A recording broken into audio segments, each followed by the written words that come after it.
ભાજપ પર જ નાખવાના તો કોંગ્રેસ કે 2027માં ચૂંટણી લડવાનો છું, તેથી મને વિધર્મીઓએ મત ન આપે અને મતપેટી ન અબડાવે, આ પણ વાત ચોક્કસ છે. મેં વિધાનસભામાં મુસ્લિમો પાસે કોઈ દી મત માંગ્યા નથી. હું જ્યારે પણ ત્યારે લડ્યો ત્યારે એક પણ મુસ્લિમોને મેં કીધું નથી કે મને મત આપજો. 2.5 લાખ મતદારો છે. હું નરેન્દ્રભાઈ અને અમિતભાઈ શાહનો હનુમાન છું. જો એ મત ન માગી શકતા હોત. શું ભાજપે અત્યારથી જ તેના અમુક ધારાસભ્યોને કહી દીધું છે કે તમારે 2027ની ચૂંટણી લડવાની છે? વાંકાનેરના ધારાસભ્ય જીતુ સોમાણીના દાવા ઉપરથી તો આવું જ લાગી રહ્યું છે કે તેમને અત્યારથી જ પ્રદેશમાંથી કોઈક મોટા નેતાએ કહી દીધું છે કે તમારે 2027ની ચૂંટણી લડવાની છે. વિવાદ આખો એવો છે, આજે એક તેમના વિડીયો વાયરલ થયો, તેમાં વિવાદ થયો. તેમાં તેઓ એક વ્યક્તિને કહી રહ્યા છે કે તમારે કોંગ્રેસને મત આપવાનો છે, ભાજપને નહીં. આ વિડીયો ચૂંટણી પહેલાંનો હોવાનું મનાય છે. અને સહયોગ તો જુઓ, વાંકાનેર તાલુકા પંચાયતમાં ભાજપની હાર થઈ છે ને કોંગ્રેસ પાસે સત્તા ગઈ છે. અને જીતુ સોમાણીનો વિડીયો પણ આવ્યો કે તમારે કોંગ્રેસને મત આપવાનો છે.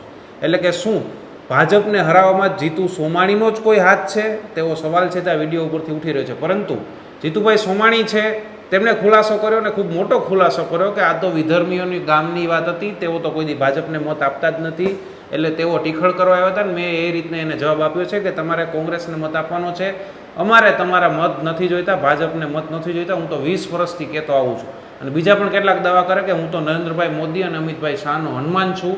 તેઓએ તો આ વખતે બંગાળમાં કીધું, પરંતુ હું તો 20 વર્ષથી કહેતો આવું છું કે મારે વિધર્મીઓના મત નથી જોતા, મને તમારે મત ન આપવા.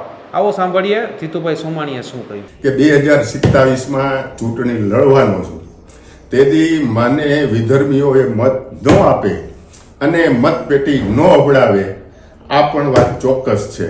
મેં વિધાનસભામાં મુસ્લિમો પાસે કોઈ દી મત માંગ્યા નથી. હું જ્યારે પણ ત્યારે લડ્યો ત્યારે એક પણ મુસ્લિમોને મેં કીધું નથી કે મને મત આપજો. 2.5 લાખ મતદારો છે. હું નરેન્દ્રભાઈ અને અમિતભાઈ શાહનો હનુમાન છું. જો એ મત ન માગી શકતા હોત, ભાઈ બંગાળમાં એમ કે મારે મુસ્લિમના મત નથી જોતા, હું તો આ વસ્તુ તો હું 20 થી 25 વર્ષથી આ કહું છું કે ભાઈ મારે મુસ્લિમોના મત પેટીમાં આપી આ મત પેટી ભળાવતા નહીં. બસ આ જ વાત છે, બીજી કોઈ વાત નથી. હું હિન્દુ છું, હિન્દુ રહેવાનો, હિન્દુ પાસે જ મત માગવાનો છું, એ વાત ચોક્કસ છે. વિધર્મીઓના મારે મત જોતા નથી અને વિધર્મીઓ મારી મત પેટી અબડાવે નહીં, આ પણ ચોક્કસ વાત છે. તો ધારાસભ્ય જીતુ સોમાણીના આ વિડીયો વાયરલ થવા અને તેમના પછી તેમણે જે રિએક્શન આપ્યું તેમાં બે મોટી વાત છે, બે વિવાદ છે તે સામે આવ્યા છે.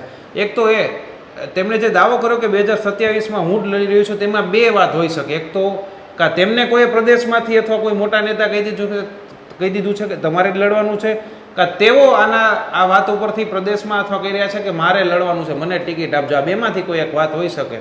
બીજો વિવાદ એ છે જે વિડીયો ઉપરથી લાગી રહ્યો છે કે શું કોંગ્રેસની સત્તા લાવવામાં જીતુભાઈ સોમાણીનો જ હાથ છે? કારણ કે વાંકાનેરમાં વર્ષોથી લોકો જાણે છે કે સાંસદ અને ધારાસભ્યોનું જૂથ અલગ અલગ જૂથવાદ છે. રાજ્યસભાના સાંસદ વાંકાનેરથી આવે છે, વાંકાનેરના રાજવી છે કેસરીદેવસિંહ ઝાલા, અને ધારાસભ્ય જીતુ સોમાણી વચ્ચે ગજગરાના અનેક વખત છાપાઓમાં સમાચાર છપાઈ ચૂક્યા છે કે આ બંને વચ્ચે ગજગરા ચાલે છે.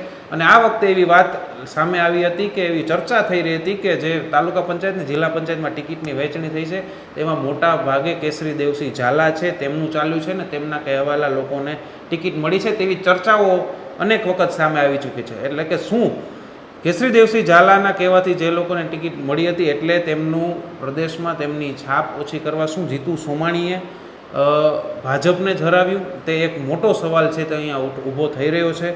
હવે તેઓએ એવો દાવો કર્યો કે આ તો વિધર્મીઓ હતા, વિધર્મીઓ ક્યારેય અહીંના વિધર્મીઓ છે તે ક્યારેય ભાજપને મત આપતા નથી એટલે તેઓ કહી રહ્યા હતા. પરંતુ તેમાં તેઓ એવું પણ કહી રહ્યા છે કે હું તમને કહીશ ત્યારે તમારે ભાજપને આપવાનો. તો શું જીતુભાઈ સોમાણી તમે 20-25 વર્ષથી વિધર્મીઓને એમ કહી રહ્યા છો કે તમારે મને કોઈ દિવસ મત આપવા નહીં, મત પેટી અભડાઈ જશે, અને તમે એમ પણ કહો છો કે હું કહું ત્યારે ભાજપને આપવાના, તો શું તમે જે દી મત આપવાનું કહેશો વિધર્મીઓને ભાજપને ત્યારે મતપેટી નહીં અભડાય? તે પણ એક સવાલ ઉઠી રહ્યો છે. તો બીજી તરફ એવું પણ સામે આવી રહ્યું છે કે કોંગ્રેસની સત્તા આવી તો શું ધારાસભ્ય જીતુ સોમાણી નિષ્ક્રિય હતા? શું તેઓ જ ઈચ્છતા હતા કે કોંગ્રેસ જીતે અને કેસરીદેવસિંહ ઝાલા છે તેમની છબી પ્રદેશ ભાજપમાં અથવા ઉપરના નેતાઓ પાસે ખરડાય?